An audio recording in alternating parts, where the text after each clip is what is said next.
Bom dia, boa tarde, boa noite, boa madrugada para você que está aqui buscando a sua aprovação no exame da Ordem dos Advogados do Brasil. E vamos lá, com essa nossa prova agora com direito eleitoral. Bom, direito eleitoral, você vai se perguntar, né? Rafael, é a primeira vez que ele vai ser cobrado na prova da OAB? Não, não é. Ele já foi cobrado inúmeras vezes. Acontece que a matéria, o nome dela em si, não estava específico no edital, agora está. Por exemplo, a ação de impugnação do mandato eletivo, ela já veio ser cobrada várias vezes, porque está no artigo 14 da Constituição Federal. Assim como os casos de inalistabilidade, são inalistáveis os estrangeiros e os conscritos. E os inelegíveis são os inalistáveis e o analfabeto. Essa brincadeira toda a gente tem que decorar e cai na prova do AB, assim como 3530, 3530, 2118, isso. Nós vimos na aula de direito previdenciário, né? 91343746 das Constituições, agora o 3530, 2118, que são os números, né, que demonstram ali a idade para que um candidato ele tome posse, tirando o vereador, que tem que ter 18 anos na data do registro da candidatura e não na data da posse. Bom, falei, e eu não sei se você estava concentrado, porque eu falei muito rápido, né? Mas uma coisa interessante que nós já vimos também de direito previdenciário é o fato de que compete privativamente à União legislar sobre seguridade social. E aqui também, o direito eleitoral compete privativamente à União legislar sobre direito eleitoral.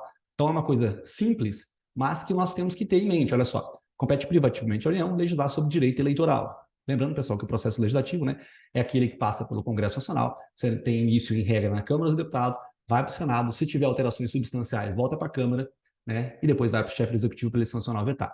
Seja como for, não pode ter medida provisória sobre direito eleitoral, né, assim como nós já vimos em direito constitucional. Olha só, medida provisória. Por que não pode ter medida provisória sobre direito eleitoral? Na verdade, ó, é vedada a edição de medida provisória sobre as seguintes matérias. Aqui tem, né, direito eleitoral, partido político, direito político, cidadania e nacionalidade. É como se você tivesse o chefe do executivo sendo o chefão. Né? Não pode você ter, além dele ser chefe do executivo, ele vai estabelecer as regras de direito político, regras de partido político. Concorda que o cara é meio estranho? Você concorda que praticamente ele viraria um rei mesmo? Então, essa brincadeira toda faz com que nós não possamos ter uma medida provisória sobre direito eleitoral, partido político, cidadania, nacionalidade, né, e direito político, beleza? Bom, todas essas brincadeiras, né, e temos um outro dispositivo muito importante na Constituição Federal também, que é o artigo 14, já comentamos sobre ele agora há pouquinho, né, e agora reitero, olha só, artigo 14 da Constituição Federal, nós temos aqui que a soberania popular, né, ela será exercida por meio do sufrágio universal. Por que está escrito sufrágio universal? Porque nós tínhamos o sufrágio censitário e capacitário. Censitário, algumas pessoas com um poder aquisitivo poderiam votar. Capacitário, o homem votava, a mulher não votava. Não são todos os países em que o sufrágio é universal. No Brasil é o sufrágio universal. E ele é exercido por um voto, né? Direto, secreto, universal e periódico. Tá? Direto, secreto, universal e periódico. Note uma outra coisa interessante aqui, é que a obrigatoriedade do voto, ela não está aqui. Né? Então, o voto, muito embora ele seja obrigatório, né, para os maiores de 18 anos, ele não é uma cláusula pétrea, então pode ter uma emenda constitucional para alterar isso daqui e retirar a obrigatoriedade e o voto se tornar facultativo. Olha só, nós temos aqui que o sufrágio ele é exercido de maneira direta e indireta, diretamente o povo por meio de plebiscito e referendo, né? Por meio de iniciativa popular, o povo também faz, ó, essa aqui, ó, nós temos a previsão sobre a lei complementar estabelecerá outros casos de inelegibilidade. O que nós temos? Nós temos a lei complementar número 64, né? A lei da ficha limpa, ela foi criada por iniciativa popular, uma lei complementar criada por meio de quê? Iniciativa popular, 1503. O que é 1503? 1% do eleitorado nacional dividido em 5 estados, cada um dos estados da federação com pelo menos 0,3% dos eleitores. Outra regra é de iniciativa popular. Então, as leis, né, sejam elas ordinárias ou complementares, elas podem ser criadas por meio de iniciativa popular. Bom, vamos lá, dá um pause aí para você respirar. Mas o que nós falamos até agora? O que nós comentamos, né? Vamos lá com meus desenhos horríveis aqui, que a minha letra é muito maravilhosa. Mas, basicamente, o que nós vimos até o presente momento foi o seguinte. Eu comentei com vocês que nós temos o direito eleitoral. E o direito eleitoral ele tem a competência privativa estabelecida ali com a União, né? A União ela vai legislar sobre direito eleitoral, assim como, né? Assim como a Seguridade Social. Falamos que não pode ter medida provisória sobre direito eleitoral também. Não pode ter medida provisória sobre direito eleitoral. E comentamos aqui um pouco, né, sobre o artigo 14 da Constituição Federal. Eu havia dito no comecinho, né, sobre os alistáveis, né, e os elegíveis. Alistáveis e elegíveis, só que eu coloquei um prefixo aqui, né, inalistável e inelegível. Os inalistáveis são os estrangeiros e os conscritos. E os inelegíveis são os estrangeiros e os conscritos e o analfabeto. O analfabeto também, ele não é elegível, tá? Então, nós temos aí, depois o comentário, né, sobre o sufrágio, né, o sufrágio universal, não é capacitário nem censitário aqui no Brasil, tá bem? Outra coisa interessante, temos muitas coisas interessantes no direito eleitoral, mas é bom você pegar as partes interessantes para você se interessar pelo assunto realmente e depois você continuar estudando. Uma coisa interessante também é a função atípica do Tribunal Superior Eleitoral. Olha só, o direito eleitoral, né, ele tem os próprios órgãos do Poder Judiciário, também está envolvido no contexto aqui. Né? Nós não temos os órgãos do Poder Judiciário previdenciário, mas nós temos os órgãos do Poder Judiciário eleitoral. Ó. Você tem o STF no topo, aí você tem a Justiça Comum aqui. Justiça Comum é feita do STJ, o STJ tem TJ, tem TRF, aí tem juiz federal e tem juiz. Aí nós temos aqui a Justiça Especializada. Ela é especializada em trabalhista, Tribunal Superior do Trabalho, Tribunal Regional do Trabalho e o Juiz do Trabalho. E nós temos a Justiça Eleitoral, né? Olha só, Tribunal Superior Eleitoral, Tribunal Regional Eleitoral e Juiz Eleitoral. E nós também temos a Justiça Militar, né? Superior Tribunal Militar, Tribunal Militar e o Juiz Militar. O interessante é você visualizar que nós temos a Justiça Especializada desse lado aqui. Esse lado é a Justiça Especializada. E aqui nós temos a Justiça Eleitoral, olha só. Você tem aqui a Justiça Eleitoral. E o TSE, mesmo sendo órgão do Poder Judiciário, ele edita algumas resoluções. O que significa editar resoluções?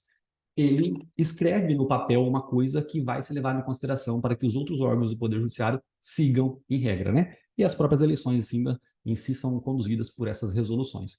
Tá bom? Nós temos essas previsões legais que são muito importantes. Então, gente, vamos rapidinho aqui visualizar um contexto, né, do que nós conversamos. Não, então, eu falei aqui bem rapidinho que o direito eleitoral ele é um ramo que a gente estuda.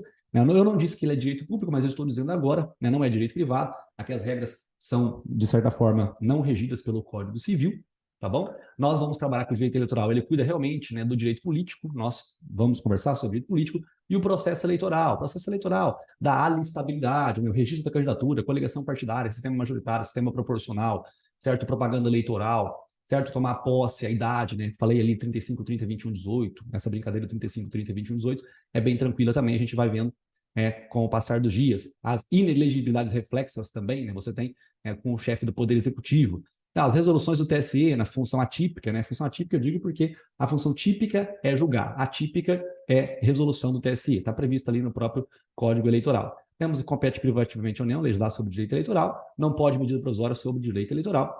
Nós temos a logística da isonomia, também é bem tranquilo a gente visualizar isso daqui, que os partidos políticos têm que reservar um percentual para as vagas de mulheres, né? Já caiu na prova da OAB também isso, tá? E não era direito eleitoral, mas caiu dentro do direito constitucional. Então tem que reservar uma parcela de vagas para as mulheres? Sim. Assim como investimento também, né? Você não, né? Compensa todos nós lermos os dispositivos que eu estou comentando aqui, tá bem? Não vou ler agora, mas você tem como ler ali rapidinho, né? Você vai lá e tem como você visualizar isso daqui, né? Na Constituição, artigo 17 da Constituição Federal, é rapidinho, eu posso ir ali e passar o olho com vocês. Mas nós temos a igualdade que eu tenho que trazer, né? Então, pelo menos uma quantidade de vagas tem que ser reservada para a mulher. Celeridade no processo eleitoral, né? Não faz sentido você fazer um recurso no processo eleitoral e ele demorar 3 meses para ser julgado. Né? Aí já acabou a eleição, o cara já tomou posse, né? Já está até exercendo o mandato dele. Mandato, não é mandado. Mandato. Toda vez que você fala mandado, com um D de dado, morre um panda na África, não fala.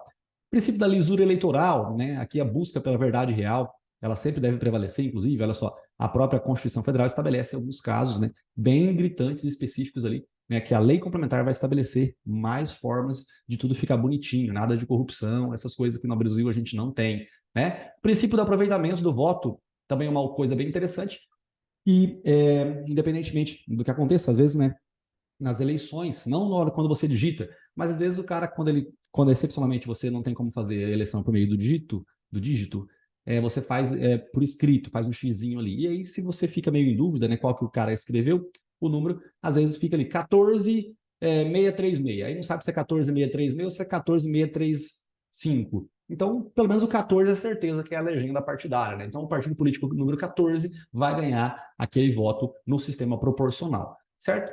Bom, então, essa é a ideia de aproveitamento, né, do voto. A gente vai se esforçar bastante para que sempre seja aproveitado. E o princípio da alteridade eleitoral também já caiu na prova da OAB, esse artigo 16 da Constituição Federal, né, a cláusula pétrea, não se altera. Isso aqui estabelece o seguinte: a lei eleitoral ela entra em vigência na data da publicação, mas ela só é aplicada no próximo ano, né? Então isso também já caiu na prova da OAB, não é a primeira vez que vai ser cobrado esse conteúdo. Olha só, então rapidinho aqui, ó. Artigo 14 da Constituição Federal. Você tem aqui que a lei complementar vai estabelecer outros casos de inelegibilidade. Os casos de inelegibilidade que nós temos os casinhos aqui, ó. Parágrafo 7º é o caso da galinha, que eu explico para vocês.